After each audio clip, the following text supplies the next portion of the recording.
আয়াত 24-28। ইয়াকুলু ইয়া লাইতানি কদ্দামতু লিহায়াতি। অনুবাদ, সে বলবে, হায়, আমার এ জীবনের জন্য আমি যদি কিছু অগ্রিম পাঠাতাম। 25 ফায়াউমাইযিল লা ইউআযযিবু আযাবাহু আহাদ। অনুবাদ, সেদিন তার শাস্তির মতো শাস্তি কেউ দিতে পারবে না। 26 ওয়ালা ইউসিকু ওয়াসাকাহু আহাদ।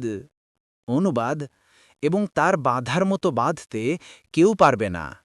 27 ইয়া আইয়াতুহান নাফসুল মুতমাইন্নাহ। অনুবাদ, হে প্রশান্ত আত্মা। 28 ইরজিই ইলা রাব্বিকি রাদিয়াতাম মারদিয়াহ। অনুবাদ, তুমি তোমার রবের কাছে ফিরে আসো সন্তুষ্ট ও সন্তোষভাজন হয়ে। তাফসির 1 নং ফুটনোটের বিবরণ। এখানে মুমিনদের রুহকে আন নাফসুল মুতমাইন্নাহ বা প্রশান্ত আত্মা বলে সম্বোধন করা হয়েছে। অর্থাৎ এ আত্মা আল্লাহ প্রতি সন্তুষ্ট এবং আল্লাহ তাআলাও তার প্রতি সন্তুষ্ট।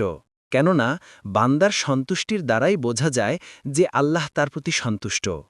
আল্লাহ বান্দার প্রতি সন্তুষ্ট না হলে বান্দা আল্লাহর ফয়সালায় সন্তুষ্ট হওয়ার তাওফিকই পায় না। এমনি আত্মা মৃত্যুকালে মৃত্যুতেও সন্তুষ্ট ও আনন্দিত হয়। এখন প্রশ্ন হল, এ কথা তাকে কখন বলা হবে? বলা হয় মৃত্যুকালে বলা হবে, অথবা যখন কিয়ামতের দিন পুনরায় জীবিত হয়ে হাসরের ময়দানের দিকে যেতে থাকবে সেই সময়ও বলা হবে। এবং আল্লাহর আদালতে পেশ করার সময়ও তাকে কথা বলা হবে।